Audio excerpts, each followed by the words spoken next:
Sidik wa baitullah,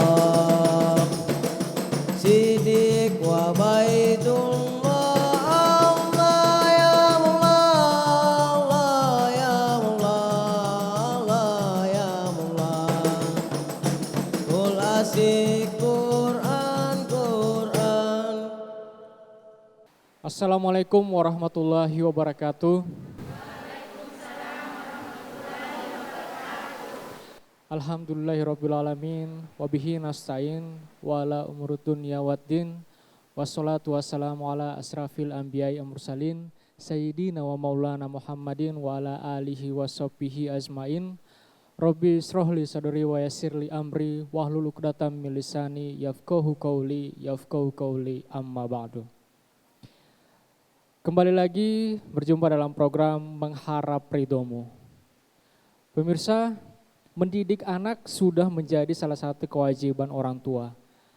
Dalam ajaran agama Islam, mendidik anak tidak hanya berperan untuk membekali anaknya dengan pengetahuan dunia saja, tetapi bagaimana peran orang tua untuk membekali dengan ketaatan kepada Allah Subhanahu wa taala dan Rasulnya Nabi Muhammad sallallahu alaihi wasallam. Lalu bagaimana peran orang tua yang seharusnya dilakukan agar selaras mendidik anak sesuai dengan konsep agama Islam? Untuk itu telah hadir bersama kita Al-Ustadz Rahmat Jafar yang nantinya akan memberikan tausiahnya mengenai mendidik anak berdasarkan dengan konsep Islam. Tapi sebelumnya kita akan dengarkan lantunan ayat suci Al-Quran surah Al-Baqarah ayat 83 yang akan dibacakan oleh Qori'ah Nur Laila. أعوذ بالله من الشيطان الرجيم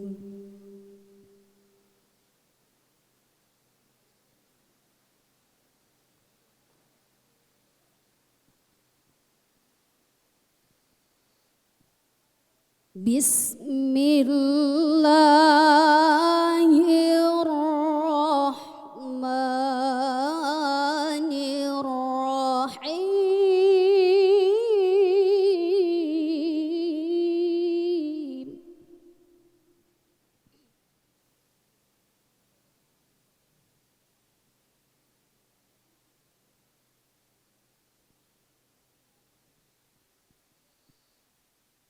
وإذ أخذنا ميثاق بني إسرائيل لا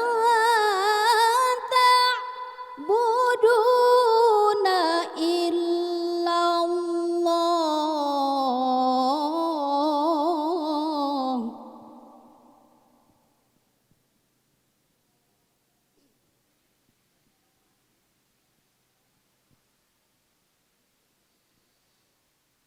لا تعبدون إلا الله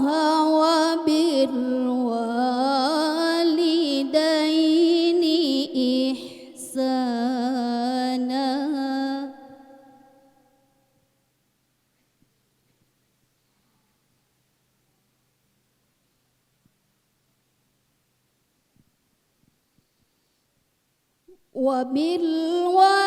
وبالوالدين إحسانا وذي القربى واليتامى والمساكين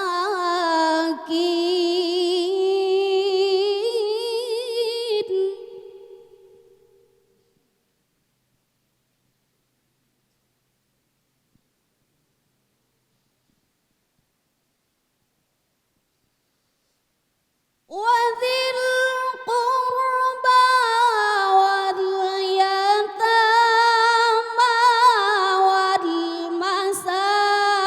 والمساكين وقولوا للناس حسنا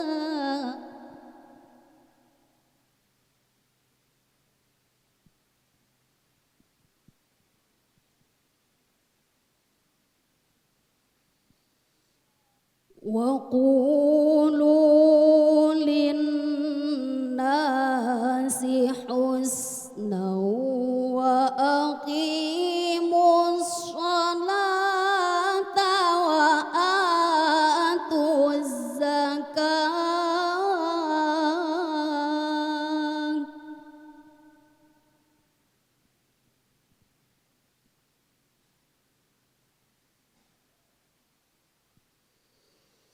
ثم توليتم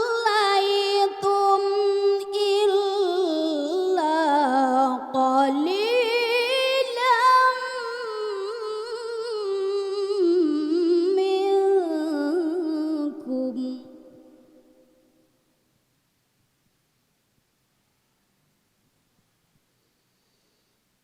إلا قليلا منكم وأنتم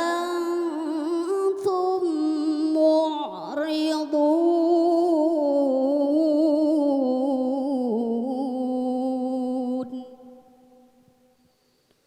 صدق الله العظيم.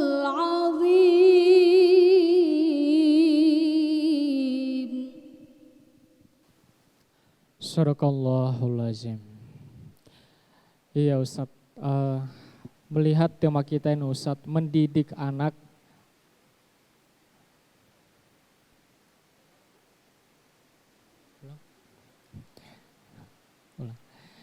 Sadaqallahul azim. Ya Ustadz, melihat tema pembahasan kita kali ini Ustadz, mendidik anak sesuai dengan konsep Islam. Kewajiban orang tua untuk mendidik anak itu Ustadz seperti yang tertuang dalam surat Al-Baqarah ayat 83 yang dibacakan oleh Qori'ah tadi. Dan menurut Ustadz, pendidikan seperti apa Ustadz yang tertuang dalam ayat Al-Quran tadi Ustadz? Tafadhal. Bismillahirrahmanirrahim. Assalamualaikum warahmatullahi wabarakatuh. Alhamdulillah, assalatu wassalamu ala rasulillah wa ala alihi wa ashabihi wa mawala. Surah Al-Baqarah ayat ke-83 tadi, yang tadi Qori'ah jelaskan, sampaikan, dibacakan itu, mengandung beberapa kandungan. Poin-poin pentingnya adalah, jadi secara umum Allah Subhanahu wa ta'ala menyuruh ya para hambanya untuk tidak menyekutukan Allah Subhanahu wa ta'ala.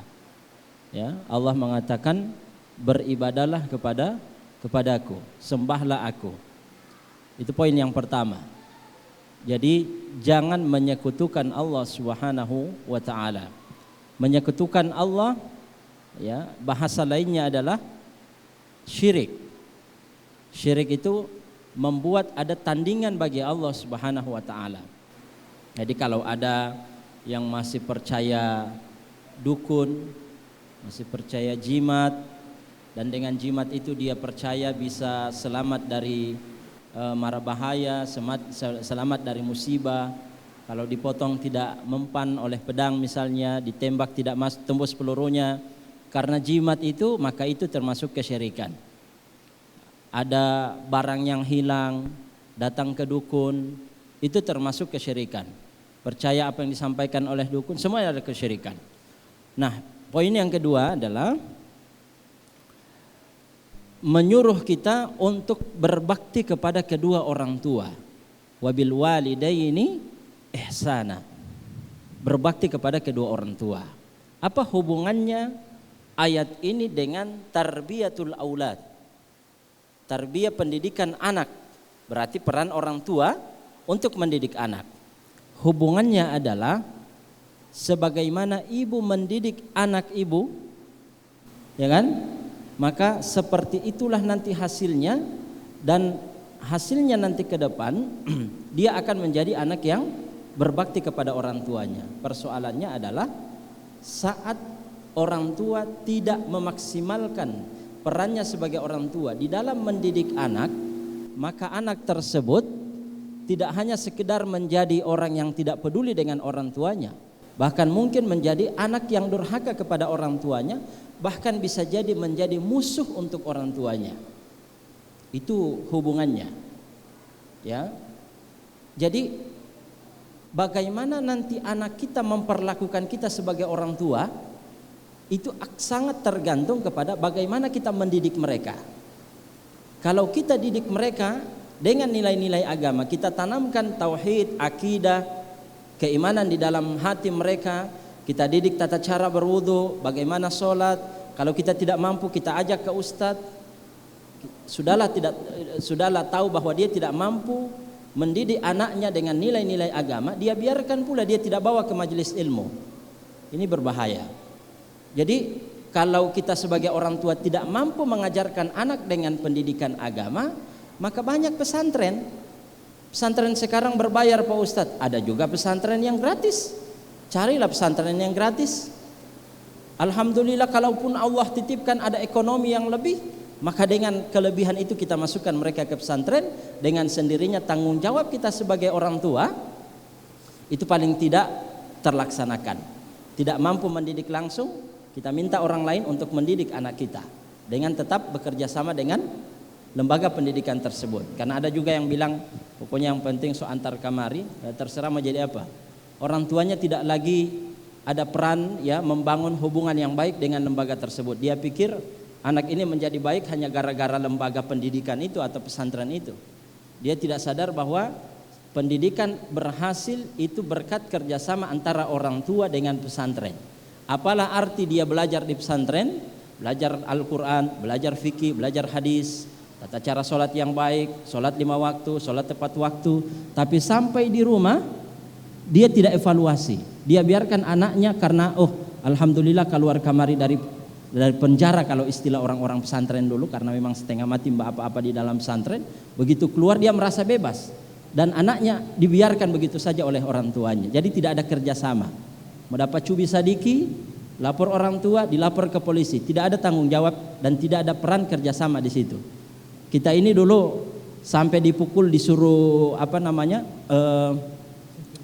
jungkir balik pun tidak ada yang melapor, kira-kira begitulah. Maka kembali ke pembahasan kita, poin yang kedua itu yang paling inti adalah anak kita akan tergantung bagaimana cara kita mendidik. Itu yang paling kita tekankan pada pertemuan hari ini. Yang ketiga, Bapak Ibu sekalian yang dimuliakan oleh Allah Subhanahu wa taala, keteladanan itu sangat dibutuhkan untuk membentuk karakter dan pribadi anak. Contoh yang paling sederhana, kalau kita menginginkan anak kita menghormati kita sebagai orang tua, maka berikan keteladanan, jadilah teladan untuk mereka. Perlihatkan kepada anak-anak kita bagaimana sikap kita terhadap orang tua. Kalau anak kita suka membantah kita, ya kan, wan parentama bahemponangan-angamai misalnya, coba cek apakah kita pernah waktu disuruh oleh orang tua kita melakukan perbuatan yang sama dan dilihat langsung oleh anak kita. Karena itu akan sangat berpengaruh. Kalau kita minta anak kita hormat kepada kita, perlihatkan setiap kali ketemu dengan orang tua kita juga hormat kepada orang tua. Karena itu akan menjadi contoh bagi mereka. Orang bilang, sedangkan ti mama tidak hormat pada mama, apalagi saya kepada mama saya. Itu akan sangat berpengaruh Bapak Ibu sekalian. Jadi keteladanan yang paling penting di dalam mendidik anak. Mungkin itu sebagai pengantar dulu ya.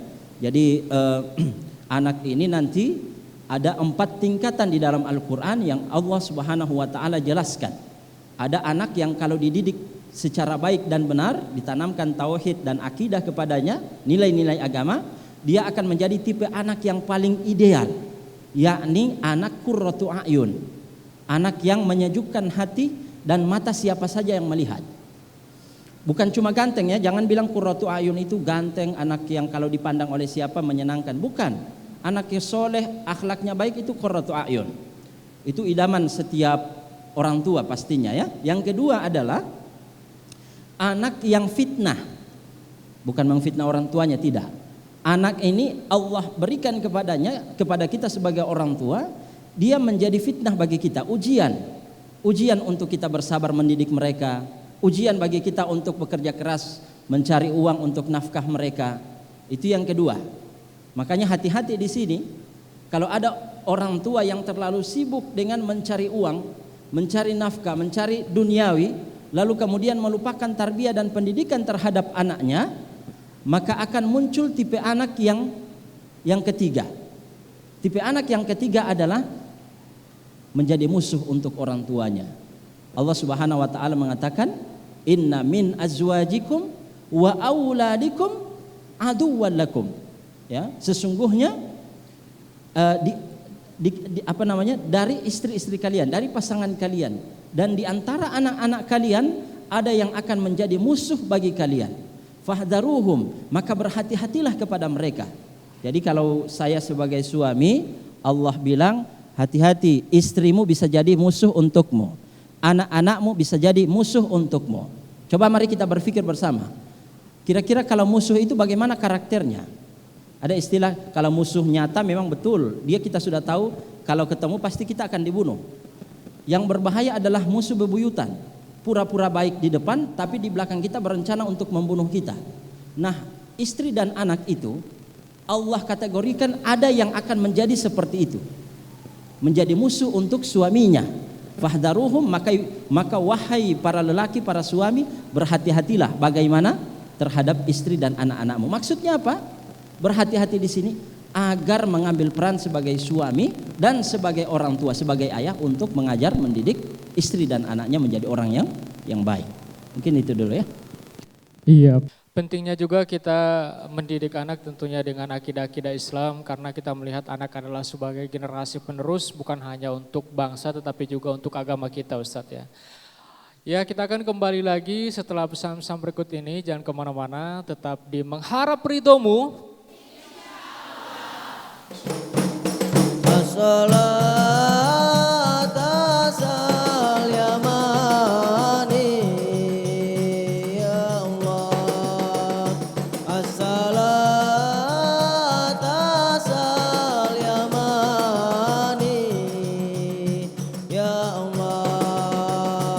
An-Nabi hadi mumaja, An-Nabi hadi mumaja, man ata nabi masani ya Allah, man ata nabi masani ya Allah.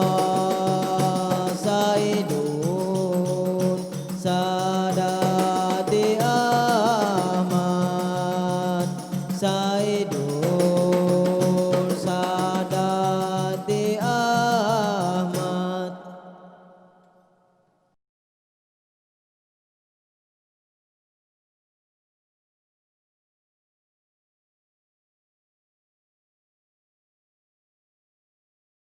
Kembali lagi di Mengharap Ridhomu. Insya Allah. Ya Ustadz, sebelum kita buka sesi tanya jawab, saya mau bertanya dulu ini Ustadz. Sesuai dengan fenomena Ustadz, kita melihat bahwa ada orang tua yang mungkin orang tuanya dari bapak dan ibu sibuk dengan pekerjaannya. Gitu. Sibuk dengan pekerjaannya sehingga anaknya ya bisa dikatakan kurang dengan pembekalan agama-agama Islam. Nah, ini seharusnya bagaimana Ustadz? Antisipasi atau langkah-langkah dari orang tua agar anak ini bisa terdidik secara Islami. Baik, perlu diketahui bahwa pendidikan anak itu adalah sebuah kebutuhan mereka. Ada beberapa unsur yang harus kita penuhi sebagai kewajiban kita, ya, kewajiban sebagai kita orang tua kepada anak. Yang pertama adalah memberikan pendidikan, ya, dari sisi ruhiyahnya, karena ruhiyah itu adalah kebutuhan hati. Jadi ruhiyah itu pendidikan ruhiyah, keimanan, ya, ketakwaan kepada Allah Subhanahu Wa Taala itu bagaikan diibaratkan seperti gizi untuk hati, ya kan? Yang kedua adalah pendidikan akliyah, kebutuhan akalnya, intelektualitasnya, yang selama ini lebih kita titik beratkan itu adalah memenuhi pendidikan secara intelektualitasnya. Dan kita hampir-hampir lupa untuk memperhatikan sisi ruhiyahnya. Maka jangan heran lahirlah generasi-generasi yang cerdas, yang pintar, tapi akhlaknya bobrok. Tidak bermoral. Jadi dia pintar tapi tidak berakhlak. Ada istilah motota boja adabu. Kenapa? karena intelektualitasnya, akalnya terpenuhi gizinya, tapi ruhiyahnya itu kosong. Ini dua hal yang harus kita perhatikan ibu-ibu sekalian di dalam mendidik anak-anak kita. Generasi yang kita harapkan akan melanjutkan dan meneruskan kebaikan-kebaikan kita. Persoalannya, orang tua begitu sibuk dengan pekerjaan sehari-harinya. Suami kerja dengan sibuk dengan pekerjaan kantornya, ibu juga sibuk dengan pekerjaan karirnya di kantor misalnya atau di luar rumah. Pertanyaan, siapa yang akan memenuhi gizi-gizi daripada kebutuhan ruhiyah dan hati anak ini? Dia butuh teladan, dia butuh siraman rohani dari orang tuanya. Dia tidak dapatkan itu. Kalau di sekolah, memang kita yakin insya Allah secara intelektual mereka dapat, ya kan? Persoalannya kalau kita harapkan pendidikan ruhiyahnya di sekolah, apalagi sekolah umum, maka berapa persen agama mereka pelajari di sekolah umum? Kecuali kalau mereka kita titipkan di pesantren, baru insya Allah dua-duanya akan terpenuhi. Yang akalnya, kebutuhan akalnya, kemudian dengan kebutuhan hatinya, ruhiyahnya. Itu kalau di sekolah-sekolah agama. Cuma kebanyakan kan kita memilih lebih pede memasukkan anak kita ke sekolah-sekolah umum dengan asumsi bahwa output atau hasil pendidikan sekolah umum itu lebih jelas masa depannya daripada keluaran pesantren. Padahal terbukti justru sebaliknya. Banyak orang yang sukses di masyarakat keluaran pesantren. Banyak orang-orang yang menjadi gubernur itu dari keluaran pesantren. Kira-kira begitulah. Artinya tidak lagi relevan antara pernyataan orang tua yang mengatakan saya masukkan ini ke sekolah umum karena saya harapkan dia jadi ini. Ya, dia lebih sukses daripada orang yang di pesantren. Ternyata ruhiyahnya kosong karena agamanya cuma sekian persen dia dapatkan di situ. Belum lagi pergaulan bebasnya, belum lagi ada narkobanya, belum lagi ada seks bebasnya. Wa na'udzubillahi min dzalik. Maka alternatifnya atau solusinya adalah kalau memang tidak mampu memenuhi kebutuhan pendidikan ruhiyah anak, pendidikan akhlak anak, agama anak, maka bawalah dia ke pondok pesantren atau bawa dia ke majelis-majelis ilmu yang sekarang ini ya, sudah banyak ya dibuka di provinsi Gorontalo. Allahu taala alam bishawab. Iya. Sekarang kita buka sesi tanya jawab. Kita buka satu pertanyaan saja ya. Oke. Ada yang ingin bertanya? Iya, dari sebelah kanan saya. Silakan Bu. Assalamualaikum warahmatullahi wabarakatuh. Waalaikumsalam warahmatullahi wabarakatuh.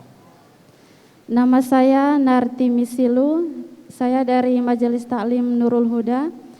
Pertanyaan saya Ustadz, bagaimana caranya kita bisa mendidik anak yang suasana hatinya berubah-ubah? Contoh, mungkin hari ini dia bisa menerima nasihat, kemudian besoknya lagi dia menjadi anak yang membangkang. Kira-kira bagaimana caranya Ustadz? Terima kasih. Assalamualaikum warahmatullahi wabarakatuh. Waalaikumsalam warahmatullahi wabarakatuh. Tafadhal Ustaz. Bismillah, jamaah sekalian, Bapak Ibu yang dimuliakan Allah Subhanahu wa taala. Di dalam mendidik anak dibutuhkan yang namanya kesabaran. Sebagai orang tua membutuhkan apa? Kesabaran.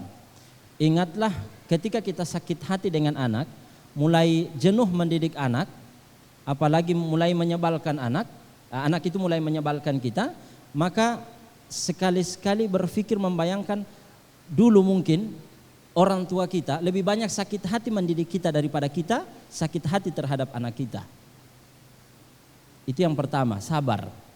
Yang kedua adalah ikhlas. Ya, ikhlas karena Allah Subhanahu wa taala.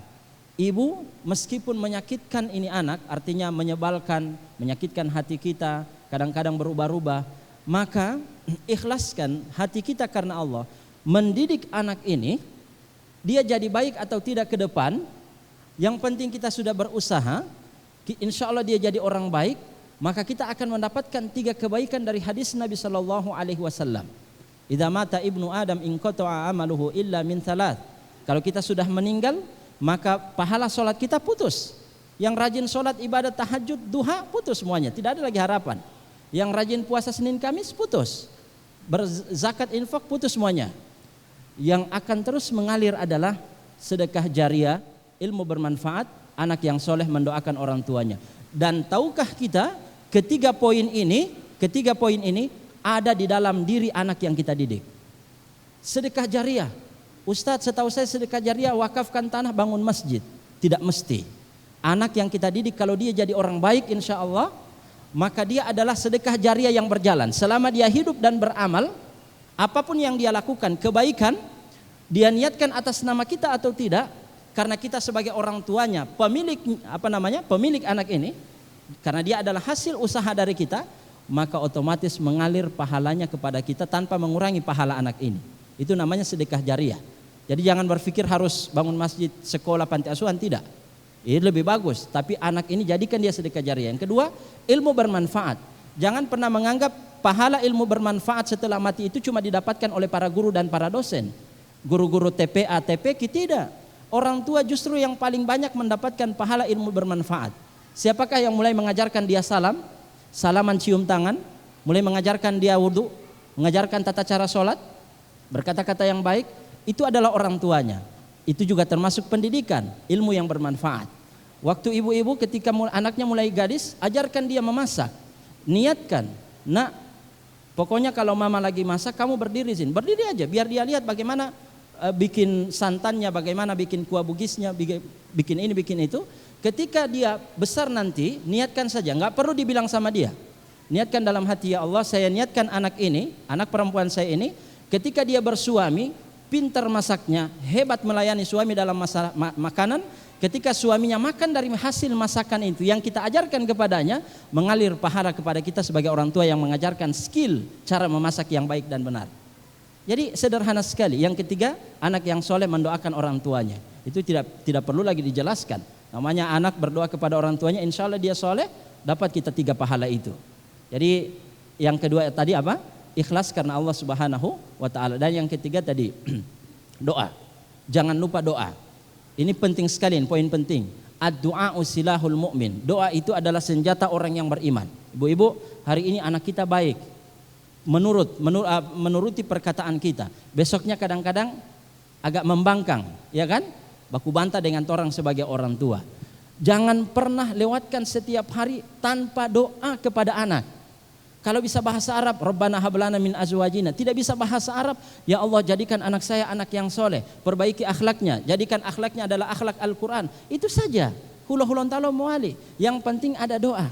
Tahukah kita doa itu, apalagi tanpa pengetahuan anak kita doakan mereka di balik pengetahuan mereka, subhanallah, pengaruhnya luar biasa. Dan juga tidak kalah penting, kalau ibu melakukan kebaikan, pergi ke pasar, lihat pengemis atau peminta-minta, kadang-kadang cabut dari dompet ada uang, kasih. Pernahkah kita berpikir pengaruh dari sedekah itu besar sekali, luar biasa. Sekali-sekali ketika bersedekah kepada siapapun itu, niatkan pahala sedekah itu dijadikan untuk memperbaiki akhlak anak kita. Ya Allah, dengan sedekah ini saya berharap tolong perbaiki akhlak anak saya. Jadi subhanallah Bapak Ibu sekalian. Yang paling terakhir, kalau masih menyusui, atau nanti kan ibu-ibu sudah punya anak, nanti kalau nikah dia menyusui, hamil, melahirkan, menyusui, bilang sama dia, jangan pernah menyusui kecuali setelah berwudu. Jadi kalau sudah menyusui, berwudu dulu, supaya anak itu menyusu dari hasil setelah orang tuanya toharoh. Yang ketika dia sedang menyusui juga sambil didoakan. Mungkin itu ya tipsnya. Allahu ta'ala alam bisawab. Ya, baik, itulah dia penjelasan tadi dari Ustadz. Kita akan buka sesi pertanyaannya untuk ibu-ibu. Tapi setelah pesan-pesan berikut ini, jangan kemana-mana, tetap di Mengharap Ridhomu.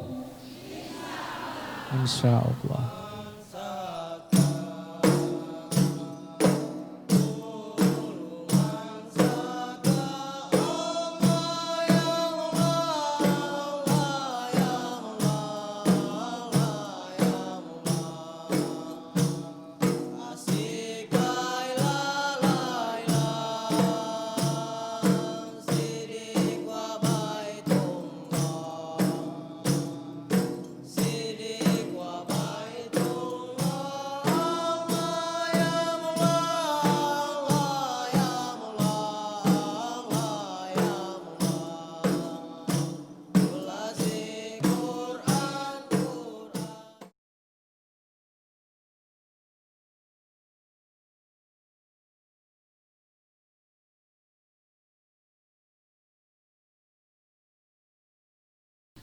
Mengharap ridhomu, insya Allah. Nah ini Ustadz, saya ingin bertanya Ustadz, dan mungkin butuh pencerahan buat saya ini Ustadz.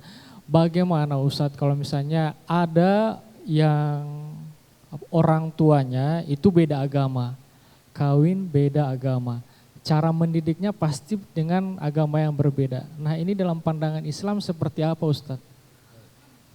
Pertama diketahui dulu,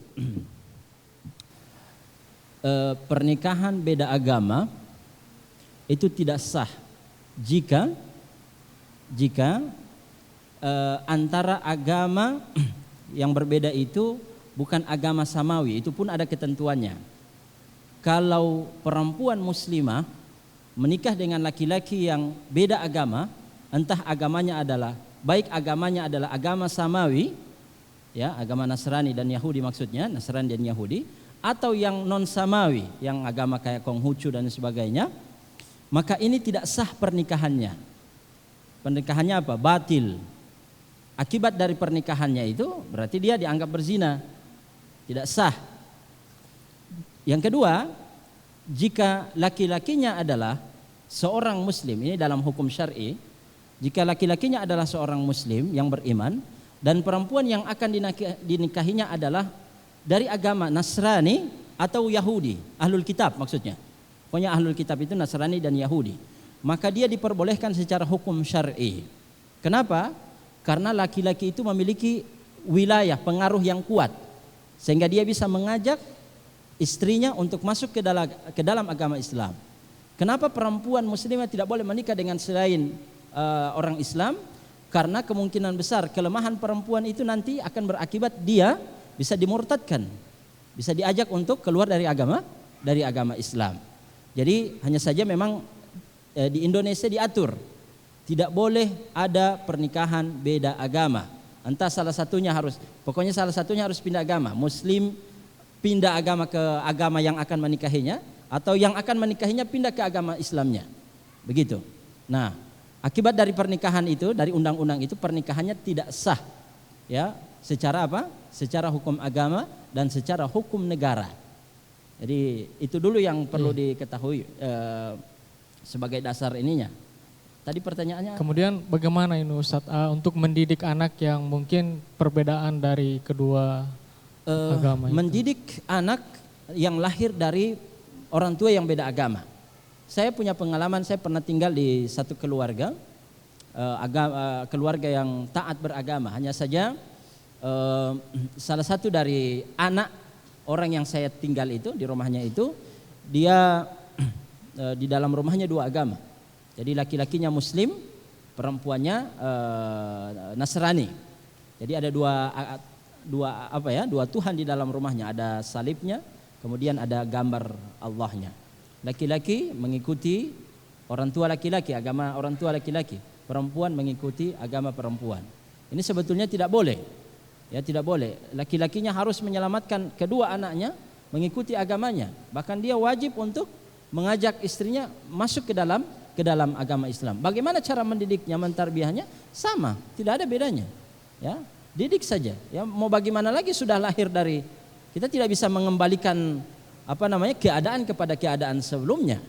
Maka kalau sudah lahir dari keturunan dari orang tua yang berbeda agama, berarti yang Muslim ini harus menyelamatkan anak itu. Ya, menyelamatkan anak itu dengan pendidikan tarbiyah Islamiyah, pendidikan agama Islam. Iya, terima kasih. Selanjutnya untuk ibu-ibu yang ingin bertanya, dibuka sesi tanya jawab, silakan yang ada yang ingin bertanya. Oke, ini Korea kita yang ingin bertanya Ustadz. Tafadhal. Assalamualaikum warahmatullahi wabarakatuh. Nama saya Nur Laila dari Majelis Taklim Az-Zikra Desa Padengo, Kecamatan Limboto Barat. Saya ingin bertanya Ustadz, kita sebagai orang tua menginginkan yang terbaik buat anaknya, baik itu kehidupan dunia maupun di akhirat. Kita ingin yang terbaik buat anak, kita ingin memasukkan anak ke pesantren karena kita merasa kurang begitu mampu untuk mendidik dalam hal ilmu agama begitu. Tetapi anak tersebut tidak mau, sudah dibujuk dengan cara apapun tetap tidak mau. Nah, dengan terpaksa orang tua mendidik anak di rumah dengan sekemampuan yang dimiliki. Nah, kita sebagai orang tua apakah kewajiban kita telah gugur atau tetap masih diminta pertanggungjawaban nanti di akhirat? Terima kasih Ustadz. Assalamualaikum warahmatullahi wabarakatuh. Waalaikumsalam warahmatullahi wabarakatuh. Tafadhal Ustadz. Pertama Bapak Ibu sekalian, dalam segala hal usaha kita jangan sampai terpisah dari doa. Jadi ada namanya istilahnya ikhtiar. Ikhtiar itu artinya kita terjemahkan usaha. Usaha kita jangan sampai terpisah dari doa. Ini usaha jalan sendiri, doa jalan sendiri. Ada orang berdoa tanpa usaha, ada orang berusaha tanpa doa. Doa tanpa usaha sia-sia, usaha tanpa doa adalah kesombongan. Maka usaha kita adalah membujuk anak itu, memahamkan dia, ayo nak masuk pesantren. Demi masa depanmu yang lebih baik, agamamu dan lain sebagainya. Jangan lupa doakan. Ya Allah yang maha memiliki hati manusia, Engkaulah yang membolak-balikan hati anakku. Tolong ya Allah mantapkan di dalam hatinya ya untuk menuruti kemauanku sebagai orang tuanya, memasukkan dia ke pondok pesantren. Itu mungkin sisi lain yang kita lupakan. Ya kan? Berdoa itu jangan kenapa sekarang tidak berdoa? Yang kemarin saja belum dikabulkan. Doa terus. 1-2 hari belum dikabulkan, 1 bulan belum. Makanya kalau mau rencana anak masuk pesantren jauh-jauh hari. Jadi 1 bulan doakan terus sambil dipahamkan, dibujuk, gitu kan? Nah, ternyata sampai mau pendaftaran dia tidak mau juga. Maka la yukallifullahu nafsan illa wus'aha. Kita kan sudah berusaha di luar kemampuan kita, masalahnya masalah hati. Ya kan? Kita tidak mampu untuk mengambil hatinya. Udahlah. Insya Allah kita sudah termasuk orang yang melaksanakan kewajibannya dan gugur kewajibannya meskipun masih ada kemungkinan bujuk dia pindah pesantren. Siapa tahu kan dia berubah. Itu. Kalaupun memang tidak memungkinkan masuk ke pesantren, maka jangan pernah tinggalkan apa yang bisa kita lakukan. Ada sebuah kaidah fikih mengatakan ma la yudraku kulluhu la yutraku kulluh. Tidak mampu memasukkan dia di pesantren bukan berarti orang lapas tanggung jawab setidak didik agama. Apa yang kita tahu sampaikan. Bisa diajak ke majelis ilmu, bawa dia, dampingi, ayo kita ke majelis ilmu. Mungkin itu ya. Terima kasih. Iya. Ada lagi pertanyaan dari ibu-ibu yang ingin bertanya? Iya, masih ada. Assalamualaikum warahmatullahi wabarakatuh. Waalaikumsalam warahmatullahi wabarakatuh. Nama saya Salma Isa dari Majelis Ta'lim Al-Hidayah Pone. Yang saya tanyakan, saya selaku orang tua, mulai dari awal mana saya memberikan pendidikan terhadap anak supaya anak itu menjadi anak yang soleh dan salihah. Demikian pertanyaan saya. Wabillahi taufiq wal hidayah. Assalamualaikum warahmatullahi wabarakatuh. Bagaimana Ustadz mendidik anak itu agar bisa menjadi anak yang soleh dan soleha? Bismillahirrahmanirrahim. Mungkin ini juga bisa kita kaitkan dengan keadaan sekarang ya.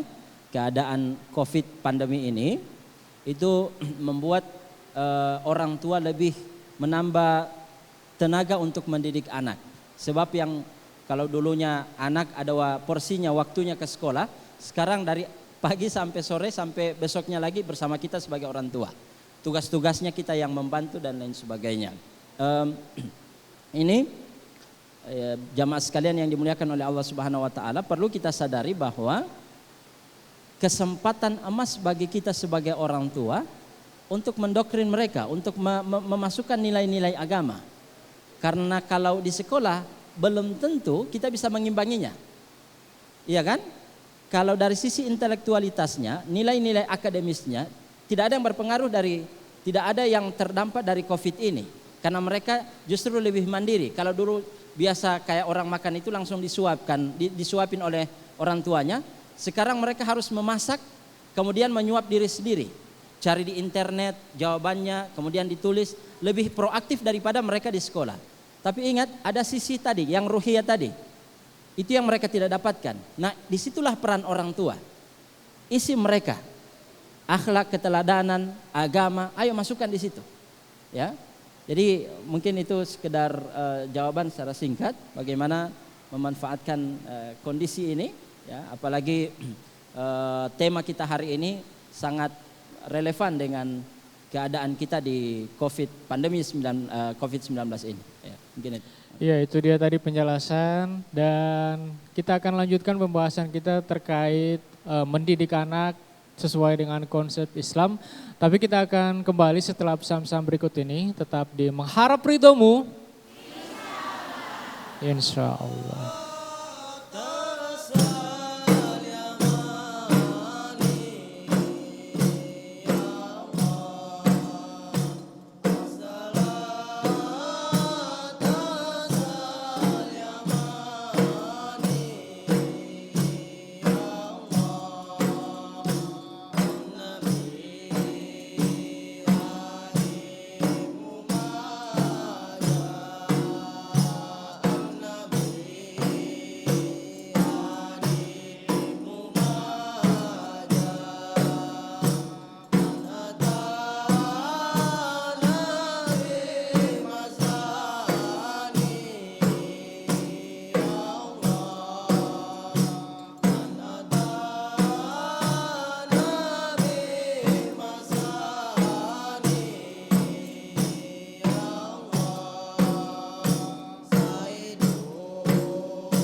Mengharap ridhomu.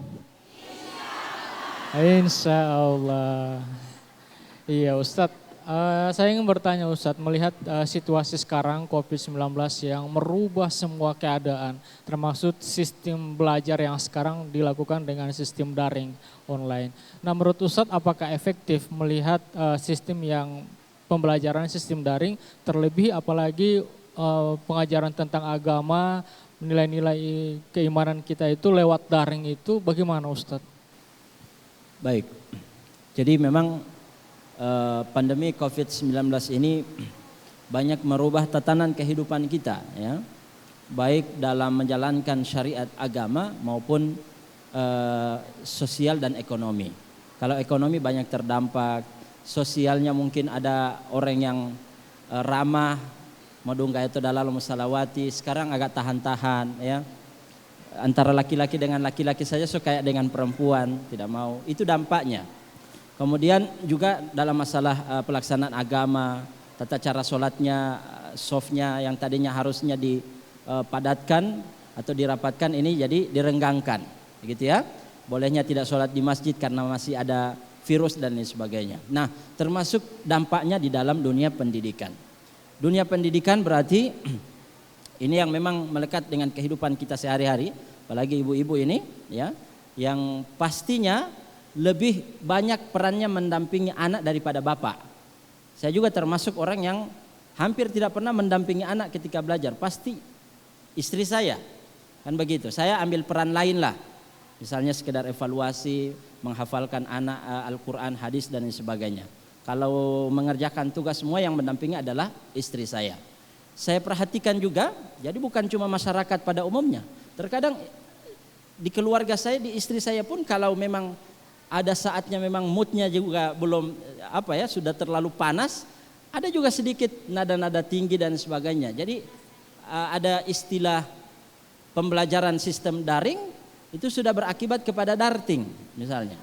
Rata-rata sudah jadi darah tinggi dengan anak yang dia kasih paham, dia tidak paham dan sebagainya, sampai ada yang dia pukul-pukul, ada yang dia banting-banting dan sebagainya. Jadi di sini kembali kepada satu, keikhlasan, dua apa? Masih ingat tadi? Ikhlas, sabar. Orang yang tidak ikhlas, apalagi belajar mau dampingi anaknya cuma karena mau dapat prestasi, dapat pujian dari guru, kosong, tidak dapat apa-apa. Karena Allah akan memberikan, ya, balasan terhadap hambanya sesuai apa yang dia niatkan. Orang pergi haji, haji baik atau tidak? baik. Jihad untuk ibu-ibu, kalau orang sudah haji, ibu-ibu itu sudah sama dengan jihad. Tapi kembalinya ke sini, ternyata tujuan awalnya untuk apa? Ikut caleg atau pilkada. Supaya dia di dapil itu, oh ibu haja, oh Pak Haji, oh calon bupati kita adalah haji. Maka dia tidak dapat apa-apa dari hajinya, kecuali gelar hajinya itu. Ya, jadi sama. Dia tidak dapat apa-apa dari capeknya mendampingi anaknya belajar sistem daring itu, kecuali capek itu. Tapi kalau dia ikhlas kepada Allah, capeknya menjadi penggugur dosanya. Bukankah Allah Rasulullah SAW mengatakan wa'at bi isayyi'atal hasanata tamhuha. Kalau kita sudah pernah melakukan keburukan, tutup dengan kebaikan. Otomatis kebaikan itu akan menghilangkan dosa-dosa dari keburukan yang sebelumnya kita lakukan. Mendampingi anak kebaikan atau tidak? Kebaikan. Maka niatkan ya, hari ini kita mendampingi anak belajar untuk menutupi menggugurkan dosa-dosa kita yang kemarin. Begitu seterusnya. Ikhlas. Yang kedua apa? Sabar ya. Iya, dibuka lagi pertanyaan ibu-ibu yang ingin bertanya, disilahkan. Assalamualaikum warahmatullahi wabarakatuh. Warahmatullahi wabarakatuh. Nama saya Maryam Diai dari Majelis Ta'lim An-Nisa, Desa Tunggulo, Kecamatan Limboto Barat. Saya langsung dengan pertanyaan yang mana ada suami istri yang tidak mempunyai anak. Kemudian suami istri ini mengangkat anak dari bayi. Setelah dia besar, anak ini dididik, diberi pelajaran yang mana mengenai agama-agama ini, disuruh sholat, disuruh apa, ya dia laksanakan. Tapi sifat anak ini, biar dia melaksanakan ini, yang mana dia tetap melaksanakan ada yang tidak baik. Misalnya mencuri. Ini kedua orang tua angkat, sudah segala macam cara yang dibuat. Tapi tetap sifat itu yang mencuri tetap ada. Nah, di sini menjadi pertanyaan saya. Sebelum pertanyaan saya, setelah diteliti anak ini orang tuanya adalah memang turunan dari, ya begitulah. Iya. Ya. Jadi pertanyaan saya di sini, apakah orang tua angkat ini mendapat dosa yang tidak bisa merubah sifatnya ini? Karena ini memang sudah dari turunannya. Dan yang kedua, bagaimana caranya supaya saya dapat memberikan masukan kepada tetangga saya ini? Terima kasih. Assalamualaikum warahmatullahi wabarakatuh. Oke, jadi kasus di lingkungan sekitar ini Ustadz. Iya, tafadhal Ustadz. Baik, bismillahirrahmanirrahim. Yang pertama Bapak Ibu sekalian, mengangkat anak itu adalah perbuatan yang ihsan, perbuatan yang baik. Apalagi kita berniat misalnya dia sudah anak yatim piatu, kita ambil, kita rencana membesarkan dan sebagainya. Itu perbuatan yang baik. Yang kedua adalah perlu juga diperhatikan kalau kita tahu asal usul anak ini juga jadi bahan pertimbangan. Karena gen itu juga menentukan. Darah, dia dari turunan siapa, bagaimana keturunannya, itu juga akan jadi pertimbangan. Ya. Yang ketiga, kalaupun sudah terlanjur diambil, ternyata di hari kemudian baru ketahuan dia dari usul atau dari asal yang keturunan mencuri misalnya atau seperti itu, maka kita tidak berdosa. Kita sudah Allah berikan pahala kebaikan, yang penting jangan pelombuang atau yang penting jangan menyesal. Kita tahu begini karena kita tidak angkat jadi kita pe anak, jangan. biar saja. Karena semua kebaikan sudah tercatat rapi di sisi Allah Subhanahu wa taala, mulai dari mengambilnya, mulai dari membesar sampai memberikan pendidikan. Ternyata dia melakukan amalan-amalan yang buruk di luar dugaan kita. Maka apa yang dia lakukan dosanya tidak menjadi tanggungan kita. Kecuali kalau memang kita yang membiarkan dia menjadi orang seperti itu. Ini kan sudah berusaha. Maka sudah dapat pahalanya dan keburukan yang dia lakukan tidak berpengaruh kepada kita. Dosanya tidak menjadi tanggungan kita. Begitu ya. Nah, yang berikutnya yang keempat adalah jika mengangkat anak tidak boleh kita nisbatkan binnya kepada bin kita yang mengangkat. Atau bin istri kita, enggak boleh. Jadi tetap cari dia, orang tuanya siapa, keturunan dari fulan, nisbatkan namanya tetap ke orang tuanya yang asli. Ya kan? Tidak boleh kita ganti menjadi nama kita atau bin kita. Ya. Dan walinya tetap wali aslinya, bukan kita. Dia tidak berhak mendapatkan harta warisan, yang dia berhak dapatkan hanyalah, kalaupun kita mau, hanyalah wasiat. Dan wasiat tidak boleh lebih dari 1/3 meskipun kita tidak punya anak kandung. Ya kan? Meskipun tidak punya. Lalu sisanya bagaimana? Nanti ada pembahasan sendiri itu. Sisa dari harta nanti ada yang dapatkan, atau kalaupun tidak ini nanti diserahkan kepada Baitul Mal, ya, Baitul Mal. Mungkin itu ya. Ustadz, pertanyaan kedua, caranya menyampaikan ini Ustadz. Cara menyampaikan maksudnya ke tetangga, ini kasusnya di tetangga, iya.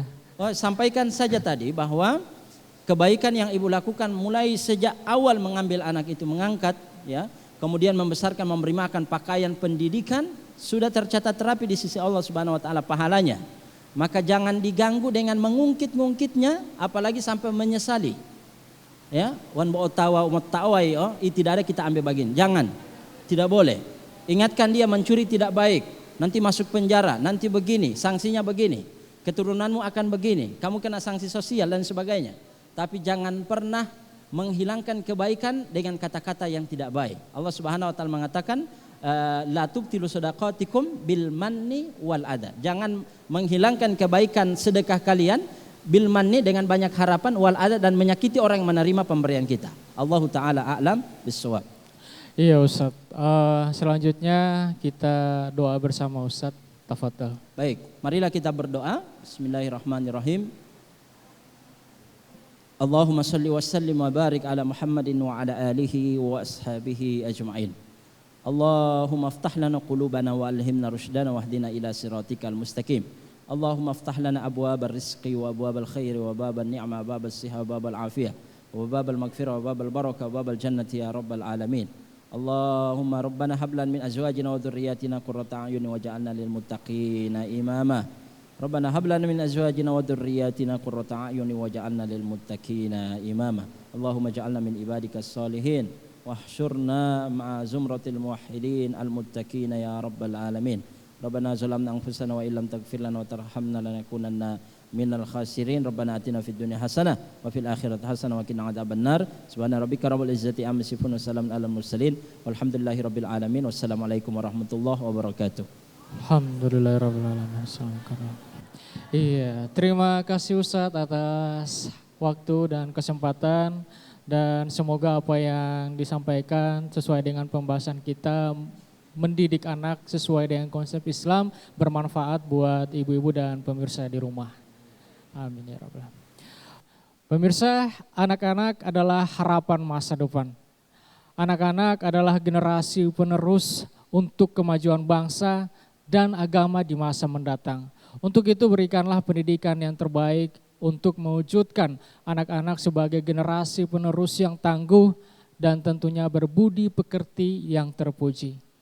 Akhirul kalam, subhanakallahumma bihamdika asyhadu an la ilaha anta astaghfiruka wa atubu ilaik walahul muwafiq ila aqwamit thoriq. Assalamualaikum warahmatullahi wabarakatuh dan sampai jumpa.